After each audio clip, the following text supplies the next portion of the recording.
nós somos libertos. O café está muito gostoso, já tomei, está muito gostoso. E não pude provar de todos os quitutes. Quando eu comecei, não estava na mesa ainda, mas o que eu comi já foi o suficiente. Suficiente. O irmão William não come muito, porque está muito gordo.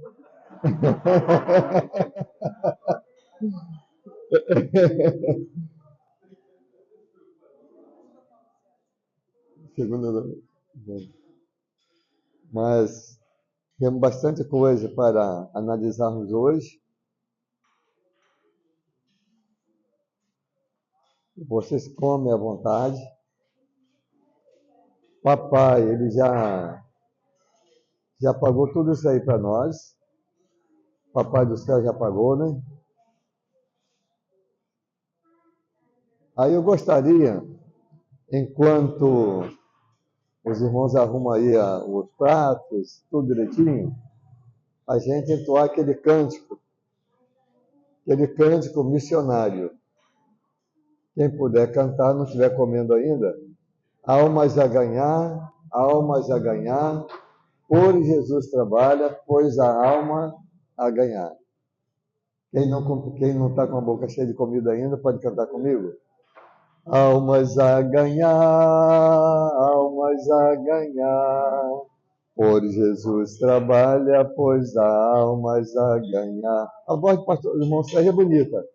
Almas a ganhar, por Jesus trabalha, pois há almas a ganhar. Foi só um ensaiozinho. A boca está vazia ainda, então vamos todos juntos? Almas a ganhar, por Jesus trabalha, pois há almas a ganhar. Amém. Os irmãos estão chegando, tomando assento aí à mesa. Ninguém sentando na mesa, porque sentar na mesa vai quebrar. Então é bom assim mesmo, toma assento junto à mesa. Aí fiquem tranquilos, podem andar para lá e para cá. Só que durante esse momento da administração, a gente vai mexer com a boca para comer e abrir os ouvidos para ouvir, né? Eu virei as cadeiras para cá, as mesas, para que todos tivessem ângulo para participar aqui, olha o casal bonito chegando, para participar aqui da palestra. E aí, todas as nossas conversas vão ficar para uma outra ocasião. E hoje estou vendo aí quem é bom de prato, quem não é bom de prato. Estou olhando tudo direitinho aí. Irmãos, então, a maioria já está aqui sentado. Eu vou orar. Só nesse momento da oração a gente vai parar um bocadinho e depois na ministração vai continuar. Pai, eu quero te louvar pela tua grandeza, te agradecer por uma oportunidade a mais de estarmos ministrando na tua palavra. Senhor, eu quero colocar em prática na minha vida, na vida do teu rebanho, que está lá em Oséias, conheçamos e prossigamos em conhecer ao Senhor. A sua saída é certa, como a estrela d'alva. O Senhor não falha. O Senhor está pronto a nos ouvir. E só o Senhor tem tudo de que precisamos para uma vida plena. Senhor, nos dê ardor pelas almas perdidas. Nos dê, ó Pai, muitas e muitas almas, mas também nos capacita, nos qualifica para que possamos cuidar delas quando aqui chegarem. E já temos cuidado plenamente uns dos outros e que a tua graça seja cada dia abundante sobre minha vida, sobre nossas vidas, sobre a vida de cada membro, cada visitante, que cada um que aqui chegar, Senhor, possa dizer, como disse Jacó, este não é outro lugar a não ser a casa de Deus. Em nome de Jesus. Amém. Irmãos, a gente vai ver hoje sobre princípios doutrinários, princípios batistas e declaração de fé da Convenção Batista Brasileira. Essa declaração, ela foi copiada lá dos Estados Unidos, e foi adaptada à nossa realidade, tendo fidelidade, tanto os princípios quanto a declaração, tendo fidelidade à palavra de Deus. Aí vou trazer o mesmo texto que trouxe na última palestra, o Café com Bíblia 4, que é 1 Pedro 3,15. Achei que seria muito coloquial para o assunto que nós iremos discorrer hoje. Antes, santificai a Cristo como Senhor em vosso coração.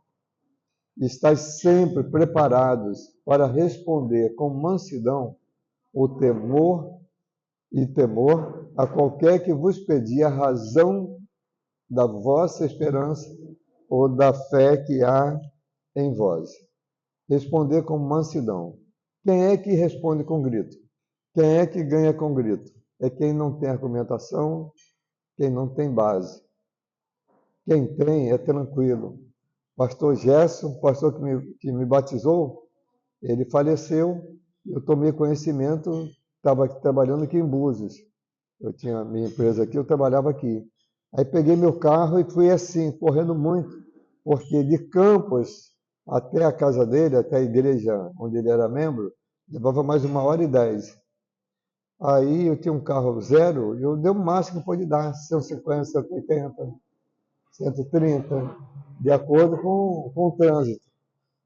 E quando chegou ali na ponte que atravessa para o outro lado, para Guarulhos, eu vi que não vinha carro lá para cá, e era mão em contramão. Eu cortei um carro em cima da ponte.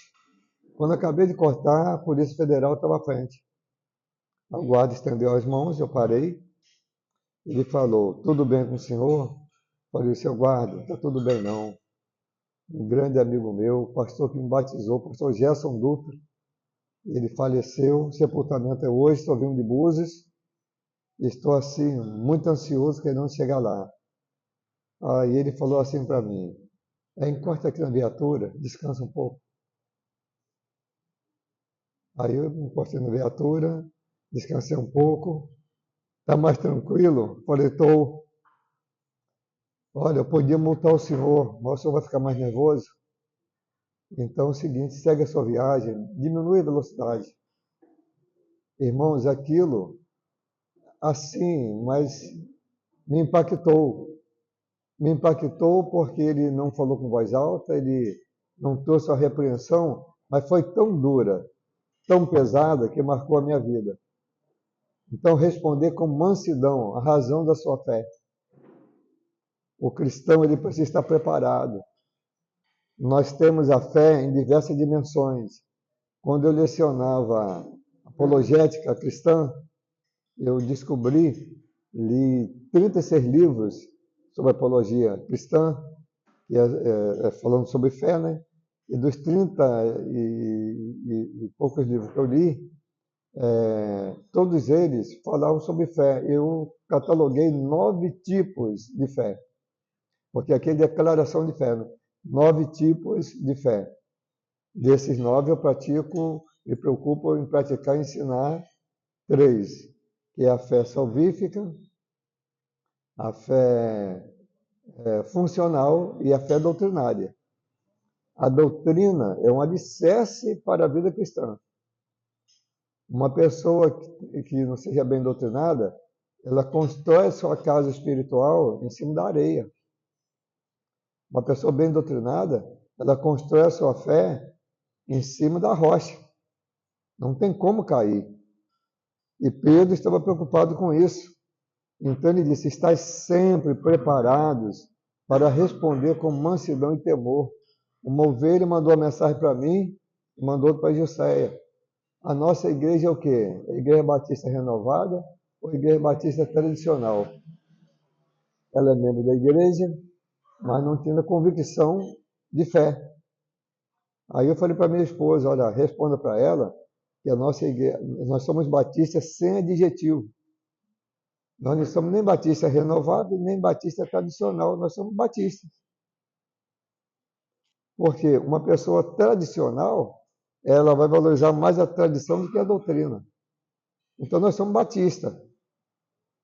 Aí ela mandou a mesma pergunta para mim, eu respondi a mesma coisa. Nós não somos nem batista renovado, nem batista tradicional. Nós somos batistas. Agora, como batistas, existe uma tradição doutrinária que nós velamos. E outra coisa, o dia que precisar de mudança em algum ponto, a gente vai fazer a adequação daquela mudança, sendo fiel às Escrituras. Interessante que ontem, antes de ontem, estava trabalhando essa palestra, aí me veio em mente o seguinte, e vou fazer princípio de declaração doutrinária comentado. Eu vou comentar o que já tem, mostrando coisas que estão boas, mas que podem ser melhoradas, podem ser atualizadas. Aí eu não preciso pedir permissão à convenção, porque eu não estou mudando a doutrina. Vou comentar uma doutrina que existe. De colocar meu ponto de vista dentro daquele comentário, sem mexer a essência, mas abrindo novos horizontes.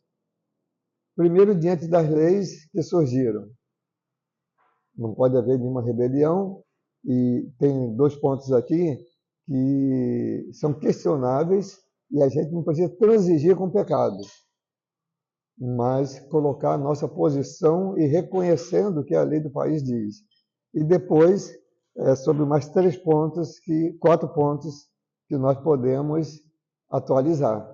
Então, eu já fui abençoado em voltar a ler os princípios doutrinários e a declaração de fé, coisa que eu levei 26 anos ensinando. No curso de teologia, dentro de eclesiologia, faz parte a declaração doutrinária. Então, quem faz o seminário, em um seminário teológico batista, ele recebe essas informações específicas sobre a nossa denominação. Então, princípios doutrinários e a declaração de fé batista. Aí vem uma pergunta. Qual é a pergunta? Por que princípios batistas e declaração de fé batista? Por que isso? Não podia ser uma coisa só? Não podia ser só princípios batistas ou declaração de fé batista? Aí eu faço uma pergunta a vocês. Não sei quantos aqui já leram os princípios batistas e a declaração de fé batista. Quantos aqui já leram? Então, 1, 2, 3, 4, 5 pessoas já leram. É importante que vocês vão lá no Google, colocam princípios batistas, aí vai vir a matéria toda, são 6 folhas, 6 páginas, depois declaração de fé, que são 11 páginas ou 12, mas uma leitura boa, com pouco tempo, sei lá, com 1 hora e meia, você vai ter informação. Então, por que disso aí? Por que princípio e por que declaração de fé? Aí vem a segunda pergunta. O que vem primeiro? Princípio batista ou declaração de fé? O que vem primeiro? Princípios? Declaração de fé? Muito bem. Bom, o que é princípio? Princípio, a gente faz uma reunião. Vamos organizar agora uma igreja. Aí reúne um grupo de eruditos, pensadores, e vai dizer, vamos trabalhar em cima desses princípios. Aí o princípio vai abranger todos os segmentos daquela igreja. Todos os segmentos. Aí depois precisa de quê? De uma declaração de fé. Porque princípio é dizer o que nós cremos. Pastor Paulo, bom dia, bem-vindos os dois. Olha, pastor Jusceia tem algo especial para você tomar seu café. O pastor Jusceia vai vir aqui à frente, vai chamar o pastor Paulo, vou interromper um pouquinho, e vai entregar aí uma lembrança do nosso café com Bíblia. Nosso presidente está ali, o pastor Ronald, fica em pé para que o pastor Paulo vai conhecer, está ali. Vou até pedir ao pastor Ronald, né? Vem aqui, pastor. E o Cé estava lá limpando a boca, mulher tem negócio, tem que limpar batom, porção de coisa assim, né? O homem não, vem com a boca cheia de farinha, fala assim, não, tá ali, tá ali, tá ali. Então. Pastor querido, o Ministério dos Homens da Igreja Batista em Lourdes, em reconhecimento, em homenagem também à relevante palestra que o senhor mostrou na tarde de ontem e de noite também, em comemoração, em alusivo ao nosso café, oferta essa singela lembrança do nosso café com Bíblia do Senhor. Que Deus abençoe o senhor. Obrigado. Amém. Muito bom. Então, o que vem primeiro? Primeiro, a gente vai pensar que tipo de igreja a gente gostaria que fosse. Todos os princípios. Aí depois, não pode ficar só em princípio, porque princípio é algo racional. Está embutido na teologia liberal. A teologia liberal, ela partiu para a racionalidade. Então, ela vai ver só a razão, razão, que é bom. Mas o evangelho, ele está em cima de um tripé, que é razão, emoção e vontade. Adorarás, pois, o Senhor teu Deus de toda a tua força, de todo o teu entendimento, de todo o teu coração. Aí são três poderes: poder racional, poder volitivo, de todas as tuas forças, e poder emocional, que é o coração, de todo o coração. Mas quando eu penso em princípios, quero abranger esse tripé da liturgia, da gestão de uma igreja. As três coisas precisam acontecer. Ainda mais entre nós os batistas. Trabalhamos liberdade. Isso é vontade. Né? Trabalhar a vontade não quer dizer que é um precedente para a carnalidade. Não, porque nós ensinamos que a nossa vontade será sempre subordinada à vontade de Cristo, à vontade de Deus. Então, o que vem primeiro? Primeiro, normalmente, vem os princípios. E depois vem, então, o quê? A declaração de fé ou declaração doutrinária. O que são as doutrinas de uma denominação, de uma igreja? É aquilo que a igreja acredita. É o conjunto de ensinamentos bíblicos para a igreja realizar o seu ministério. Bom, nos princípios é o que nós cremos. Princípio bíblico significa o que nós queremos. Razão da nossa fé, o que nós queremos. Mas o que nós queremos pode estar certo, pode estar errado. Coração enganoso. Aí, por que precisou, além dos princípios, entrar também a declaração de fé, a declaração doutrinária? Porque se o princípio é o que nós somos, desculpa, é o que nós somos, os princípios bíblicos, aí a declaração é o que nós cremos. Por que tem liberdade? Cada crente tem a sua liberdade. Vocês sabiam? Isso aí é uma coisa da liberal, teologia liberal. Nós não podemos intervir na adoração do outro. Se chegar no momento de culto, segundo a nossa declaração de fé, alguém quiser orar de joelhos, não tem o que ninguém criticar. Liberdade de culto. Se todos estão sentados e alguém quer levantar, ficar em pé com as mãos levantadas, ele vai ficar um pouco assim, fora da harmonia do corpo. Mas ele tem liberdade. Aí, qual o outro princípio que a gente usa? Fazer tudo com decência e ordem. Ordem. Aí alguém pode perguntar, mas então, se tem liberdade, por que não se estimula a falar em línguas na Igreja Batista? Não é? Por que não se estimula? Bom, a Bíblia diz que falar em línguas é um dom espiritual. Eu levei 6 meses estudando, ensinando a igreja, aí encontrei 31 dons. 13 nas duas listagens que estão lá na Bíblia, e depois dons de oportunidades. Por exemplo, Roberto Carlos é o rei da música, né? Por causa da voz dele. O camarada com aquela idade, ele vai cantar, tem brilho na voz. Agora eu pergunto a você, Roberto Carlos tem dom de cantar? Não, ele tem um talento. Um talento, não é dom. Você vai ver que os dons estão limitados a 13 dons. E dentre eles, dom de línguas, dom de mistério, dom de profecia. Aí você vai ver o seguinte, dom de mistério, já diz, é mistério. Se alguém revelou, não é mistério mais. Se revelou, não é mistério. Então, o dom de mistério é uma coisa individual, não é para pregação. Dom de línguas. Quem tem, eu não tenho. Se eu tivesse, irmãos, eu usava todos os dias, para a honra e glória de Deus. Mas eu usava no meu culto doméstico, na minha caminhada, estou dirigindo sozinho. Eu ia falar em línguas, porque se foi um dom que Deus me deu, eu vou usar. Porque o que a Bíblia diz? Quem fala em língua edifica toda a igreja, tá certo? Não. Quem fala em língua edifica a si mesmo. Então, é pecado falar em língua? Não. É um dom espiritual? É. Mas é para a congregação? Não. Aí Paulo diz, mas se alguém falar na congregação, que haja intérprete. Aí eu vou para o silogismo, porque não é questão racional. Eu vou para o silogismo. Olha, Deus é tão inteligente, tão capaz, se todos nós falamos a língua portuguesa, por que eu vou falar de uma coisa estranha para outro interpretar? Logo direto. O que vai acontecer?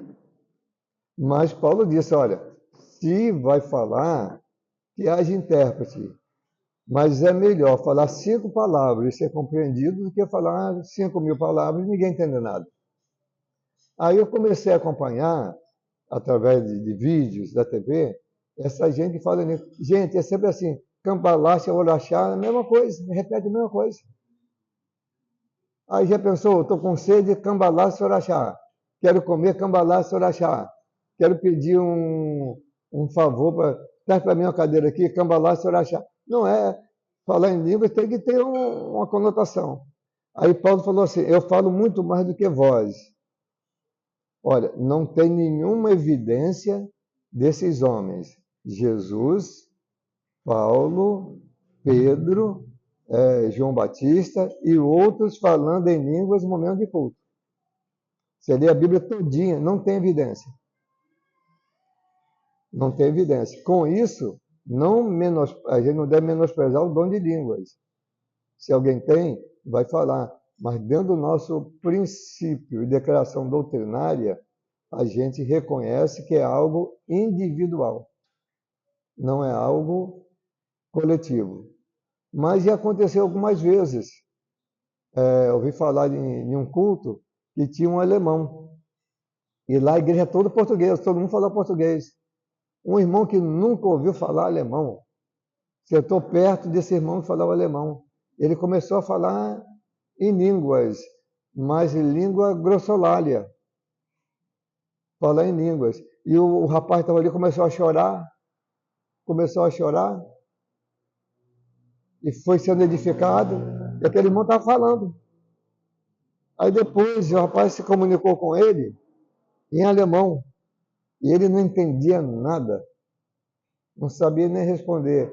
O camarada já estava no Brasil há algum tempo, falou, não, é porque você me edificou falando a minha língua. Aí que ele descobriu que estava falando em alemão, mas ele não sabia. Ele não sabia. Pode ser, em um caso ou outro, Deus use meios. Um teólogo muito respeitado nosso, chamado Delcy de Souza Lima, ele escreveu sobre dons de línguas, mas tem uma palavra antes. Aí um irmão pentecostal foi lá em Niterói, viu o livro e comprou o livro logo. Quando ele foi ler o livro, ele é radical. O cara é radical mesmo. Ele não admite a existência do dom de língua no livro dele. Aí o irmão pegou, foi ler o livro em casa, ainda bem que não tinha colocado dedicatória nem nada. Ele voltou na Juerp, de Niterói, e falou assim, posso trocar esse livro? Porque esse aqui é dom de língua, mas é do contra. Esse é do contra, porque eu não ensinava aquilo que ele queria ouvir. Aí Delcy, ele fez o seguinte, ele foi lá na segunda igreja batista de Travessão de Barra, pregar em associação. Aí ele falou assim, irmãos, quando está construindo um prédio, coloca andaime. Quando termina o prédio e pinta todinho, deixa o andaime ou tira? Todo mundo tira. Aí ele quis usar essa argumentação para dizer que aquele dom cessou. Eu acho um pecado capital alguém dizer que algum dom cessou. Nenhum dom cessou. Mas cada um é para ser usado dentro do que a Bíblia ensina. Dentro do que a Bíblia ensina. Não é um andame que Deus colocou e depois tirou. Nem dom de línguas, mistério, nem dom de curar. Se bem que na minha interpretação, o dom de curar é o dom da fé. A oração da fé sarará o enfermo. É o dom da fé. Agora, quem tem esse dom vai orar e vai ter resultado. Porque uma pessoa foi chamada para isso, foi chamada para orar. É o ministério dela. Ela crê no que ela faz. E todos nós oramos também.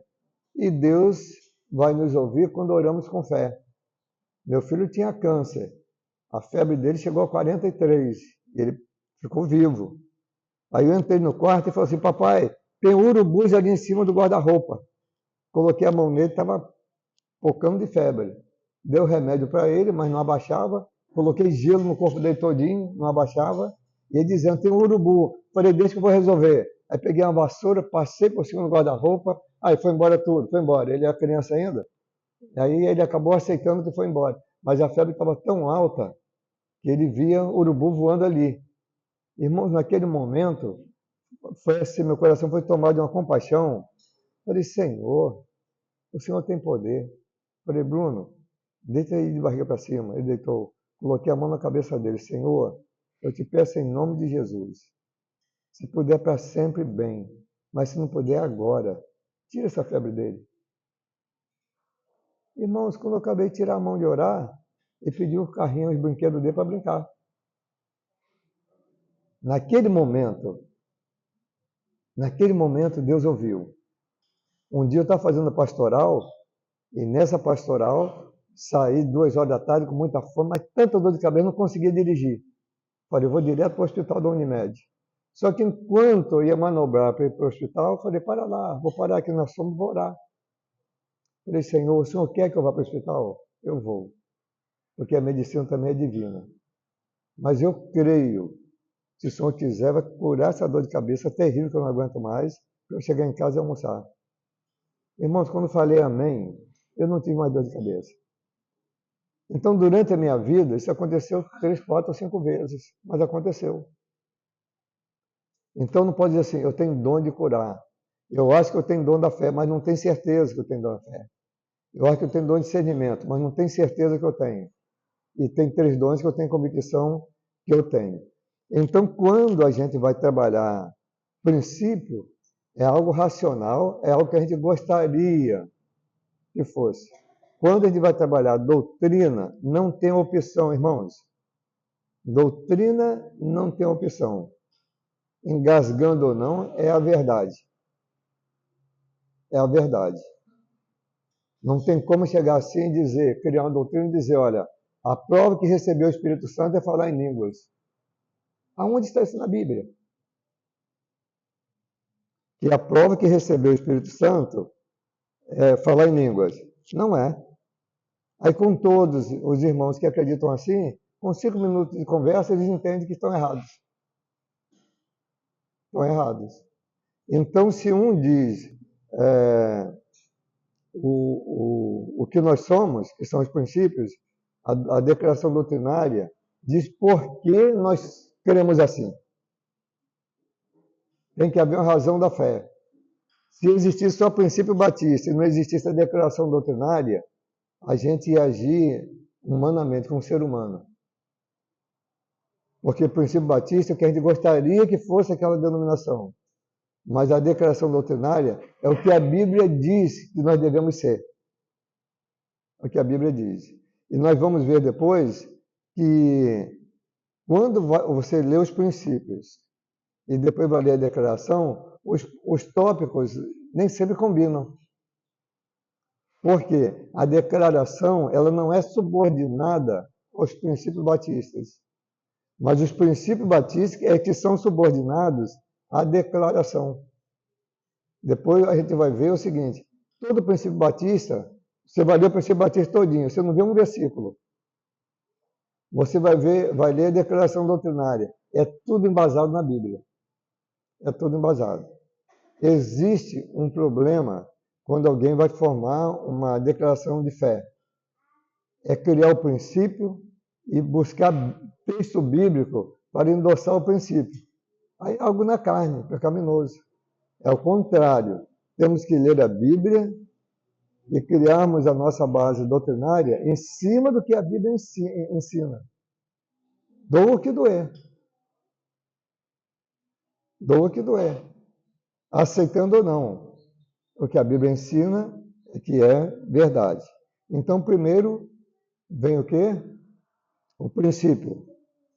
Mas o princípio é humano. E depois vem a declaração doutrinária, que é algo humano, mas partindo da Bíblia para criar o conceito. Criar o conceito. Mas, como Deus promete conceder o que deseja o coração, eu não acho o princípio batistas como sendo algo pecaminoso. Bom, é o que nós gostaríamos que fosse, mas para sermos assim, vamos ver o que a Bíblia diz. E aí nasceu a declaração doutrinária. Todos podem ler comigo aí? Existem 3 segmentos que dentro do contexto do nosso estudo sobre o princípio doutrinário e declaração de fé das igrejas batistas, da Convenção Batista Brasileira. Aí vamos pegar os 3 princípios. Quais são? Teologia exegética, hermenêutica bíblica e teologia bíblica. Por que hermenêutica bíblica? A hermenêutica tem dentro da teologia e fora da teologia. Não é uma coisa só da teologia. A hermenêutica é a aplicação de uma verdade.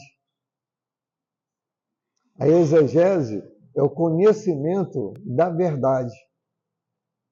E a teologia bíblica, estou dando um resumo, a gente vai ler na frente, e a teologia bíblica é a prática da verdade. Aí vamos pensar um grupo que faz o seguinte, eu não estou lendo a declaração em si, porque vocês têm acesso aí no Google aí e vão ler todinho. Mas eu estou trazendo à mente a razão da nossa fé, o porquê que nós temos isso. Então, a exegese vai ler o texto e vai ver o que está escrito, por que está escrito, qual é a verdade. Aí você vai ler no grego, no hebraico e vai ler no aramaico. O aramaico, poucos versículos. Ah, eu não conheço o grego. Gente, só chegou a digitar a palavra que logo vai dar a tradução no português na hora, com exatidão. Então, qualquer crente pode fazer o exegese de um texto, conhecendo ou não o grego ou o hebraico. Ele pega uma palavra esquisita, não sabe nem pronunciar, joga ali, aí pronuncia em português, escrito ou com voz. Você aprender a falar aquela palavra. Depois o significado. Você põe lá o que significa, joga a palavra lá. Aí vai dizer o que significa. Isso é exegese.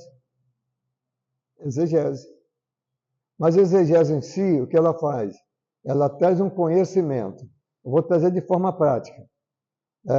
Você vai ao médico, ele manda tirar um raio-x, e o raio-x diz que seu pulmão está ruim.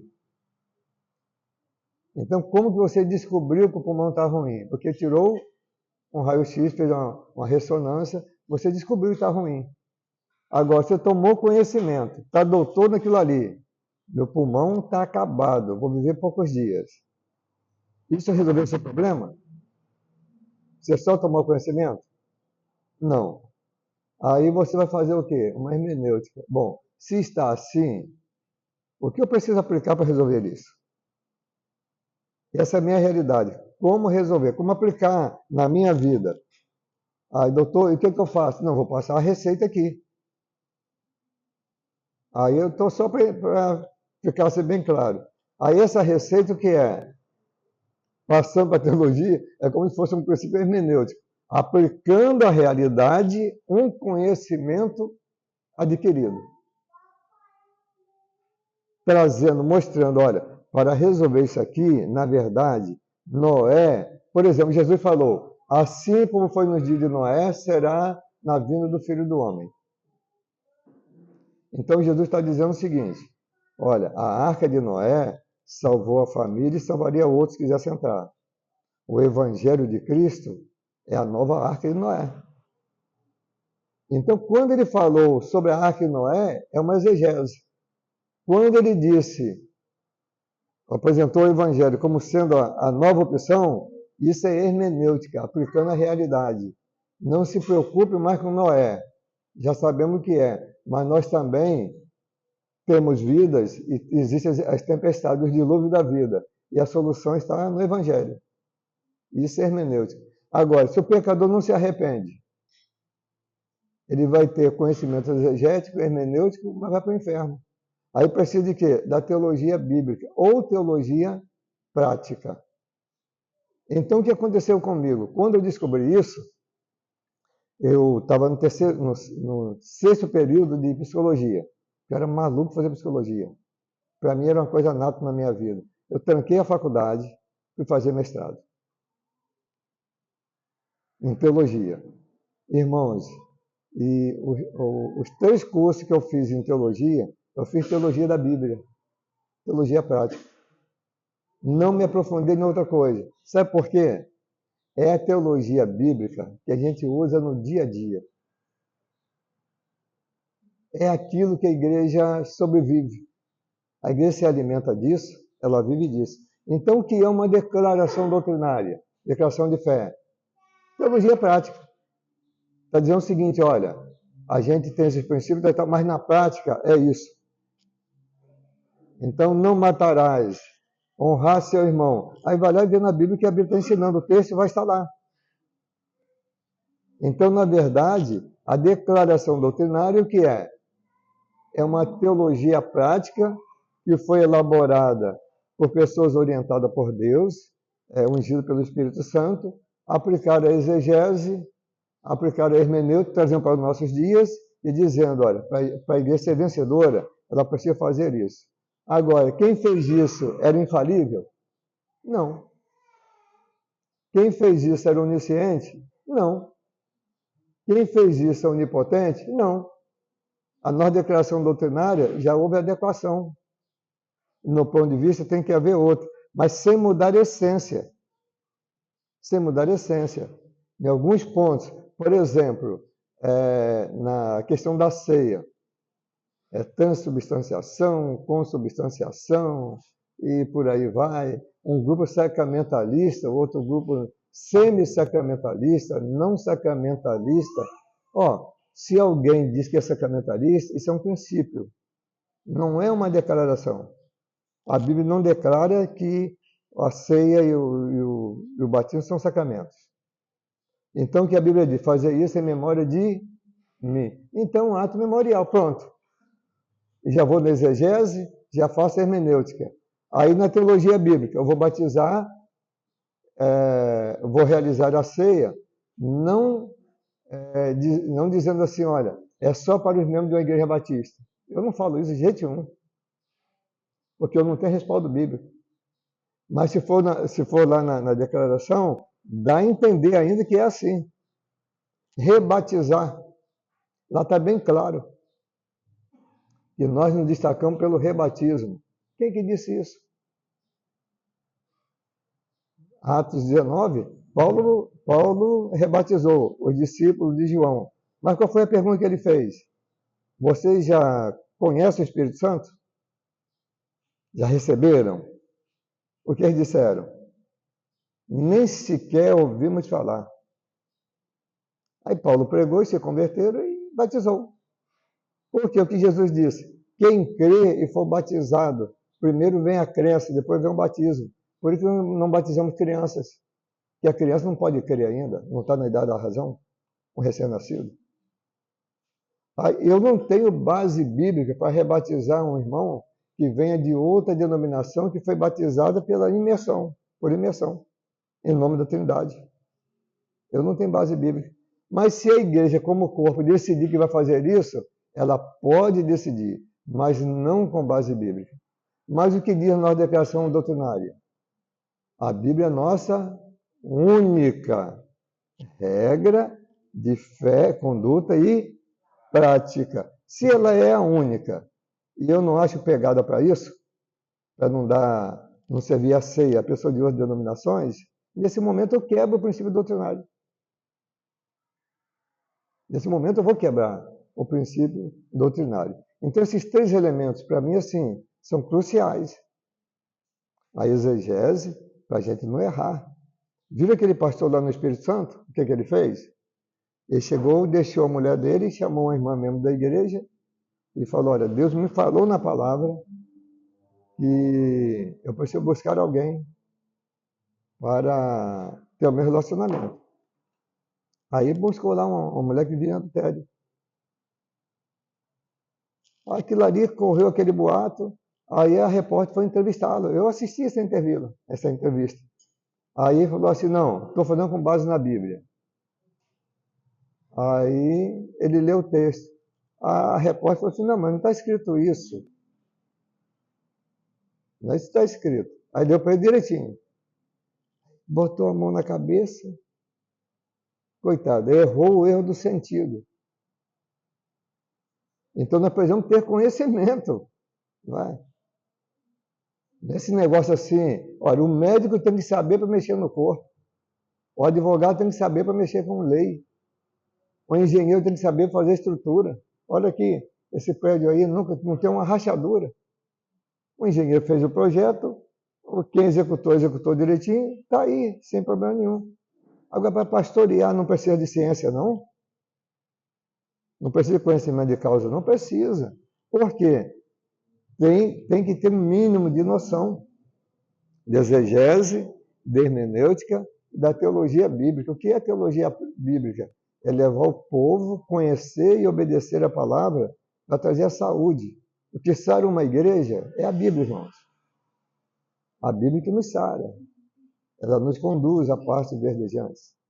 Traz a saúde espiritual. Paulo, sabendo disso, o que ele diz a Timóteo? Pregue a palavra. Instas. A tempo e fora de tempo. Por que isso, a tempo e fora de tempo? Só tem 10 minutos. A tempo e fora de tempo. É porque ele sabia que a igreja só seria saudável mediante a palavra. Então, todos juntos. Enquanto a teologia exegética aponta para o passado, trazendo à tona o que está escrito e por que está escrito, entenderam? A hermenêutica bíblica traz para o presente, indicamos como pode ser aplicado hoje. E a teologia bíblica, ou teologia da igreja, estabelece a ortodoxia, isto é, a prática do que está escrito, apontado pela hermenêutica. Então, quando eu chego e ensino alguma coisa para a igreja, eu tenho que estar ciente, tranquilo. Isso aqui eu supra-sumo. Está escrito assim, não pode ser aplicado hoje. A hermenêutica vai dizer como deve ser aplicado. Por exemplo, o Salmo 137.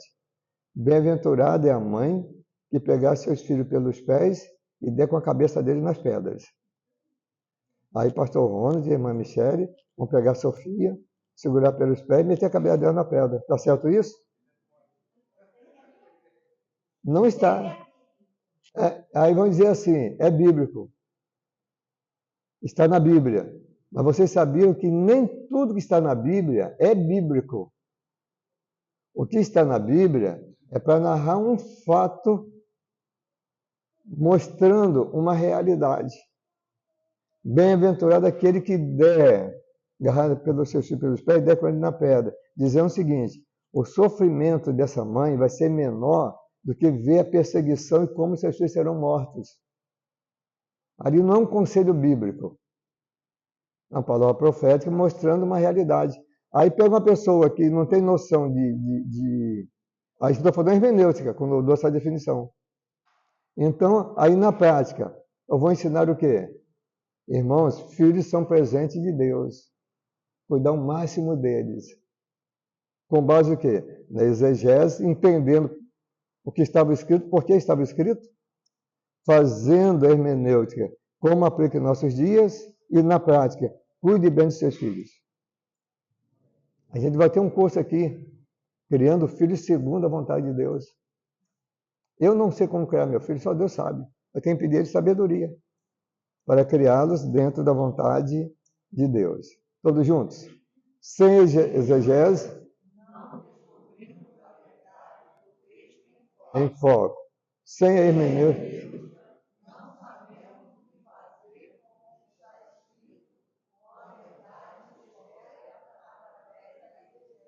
E sem a teologia bíblica,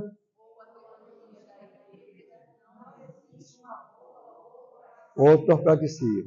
Quer dizer, tudo isso vai desembocar aonde? Na prática. A ortodoxia tem que passar em ortopraxia. Aí Pedro diz o quê? Para que saibam responder com mansidão a razão da vossa fé. Todos juntos? A teologia bíblica.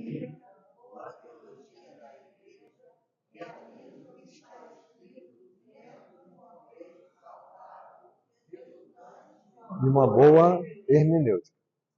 Então, um sermão, um ensino que não seja resultado de uma boa hermenêutica, pode entrar heresia. Ah, mas eu ensinei na palavra, foi. Mas o que estava escrito? De que forma você ensinou? Jesus chegou diante dos doutores da lei. Aí Jesus perguntou, como vocês estão lendo? E o que vocês entendem? Aí Jesus está se referindo ao quê? Como estão lendo? Exegese. O que vocês estão entendendo disso aí? E de que forma, e nem precisou completar, e de que forma vocês estão praticando?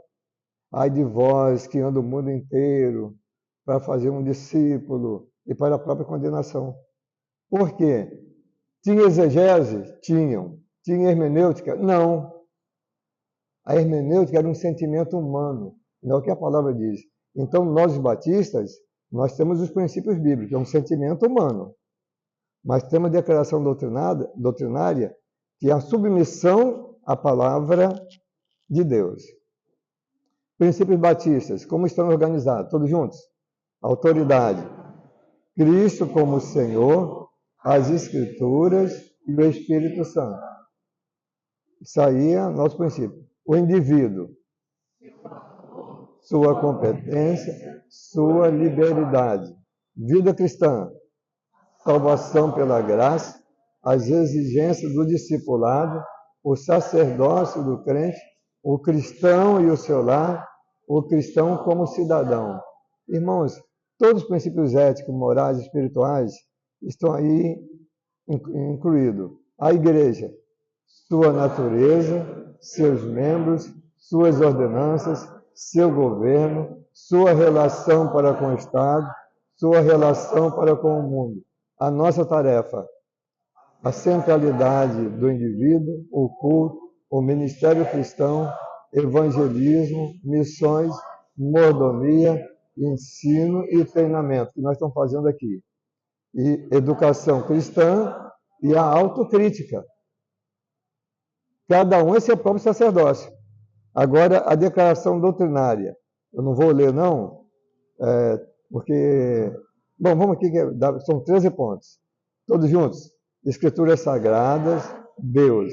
Deus Pai, Deus Filho, Deus Espírito Santo. O homem, o pecado, salvação, eleição, reino de Deus, igreja, batismo e ceia, o dia do Senhor e a palavra de Deus.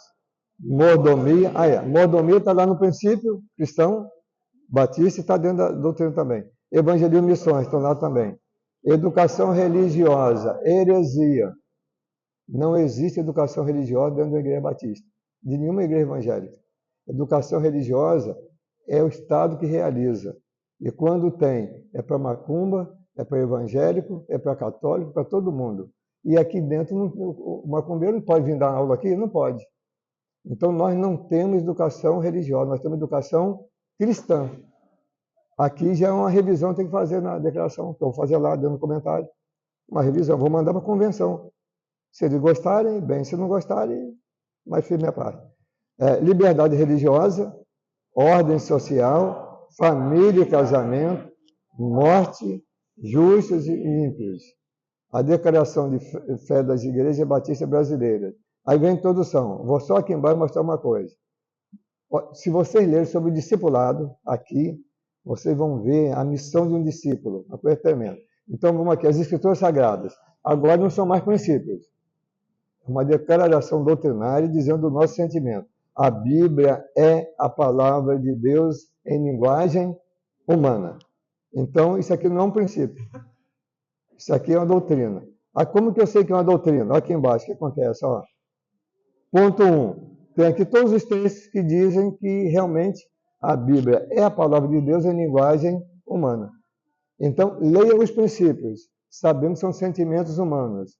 Leiam, com bastante atenção, a declaração doutrinária, que é a submissão da igreja ao que a Bíblia ensina. E acabou o nosso tempo. Que Deus nos abençoe. Palavra do nosso presidente, o pastor Ronald. Pastor Michele. Então, pastor Michele. Aí fazendo agora uma exegese. O presidente é um homem, mas a esposa desse homem pode representar esse homem. Aí, hermenêutica. Bom dia, meus irmãos. Vamos ter aqui agora o sorteio. Vamos ver quem vai ser contemplado aí para ganhar um brinde do nosso Café com Bíblia, que é a xícara. E no próximo encontro, vídeo com a sua xícara personalizada, tomar aquele cafezinho com mais gosto. Quer ver que vai ser aí, ó, aquela que vai. Vamos ver que vai trazer o nome aí, sortear. Vamos lá. Oi, Jesus. Mamãe capricha. Fecha o olhinho, tá melhor. Mas a mãozinha. Oi, Jesus. Vamos ver. Como será? Contemplado. Vamos lá.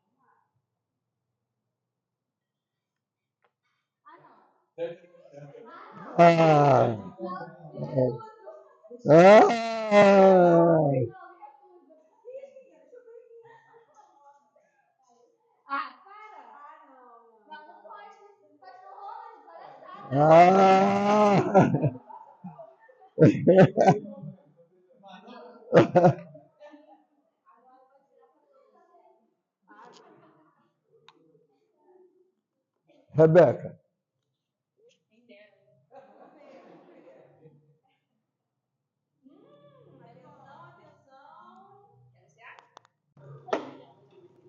Nosso irmão Gesiel.